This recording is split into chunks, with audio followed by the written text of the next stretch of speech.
আমার বুনু দেখি তরকারি নিয়েছে, এটা গাছের শসা নিয়েছি, তাহলে আমি কই বলি দুটো দেড়। ওই তো একটা বড় ছিল, পেরে ফেলেছে, বীজ রাখবো বলে নিয়ে যাস। না না, এই পাকার ওরকম লাগছে, পাকা দেখছে। তোমার ভাত দাও তো মা একগাল। মিষ্টি দেখ কি, খাইনি সকাল থেকে। তুই খেয়ে দেখ কি মিষ্টি। দেখি কি তরকারি এনেছে বুনু।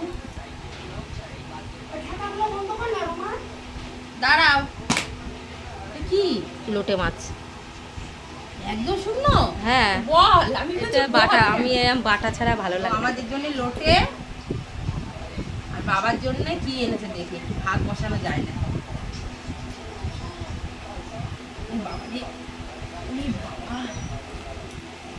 ডবল আছে এর মধ্যে, মার টিফিন করতে ওরে বাবা, তো সেই পুরো সেই ইয়ের মতো, যাতে ঝোল টোল না পড়ে। হ্যাঁ, এটা হচ্ছে নদীর মাছের তরকারি, নদীর নদীর চুনো মাছের বেগুন আলু বেগুন দিয়ে পাতলা ঝোল। একটুখানি খাবো। হ্যাঁ, খা না, নিয়ে এসছি খাওয়ার জন্য তো। ওইটু খুলে রাখ, খুলে রাখ সব।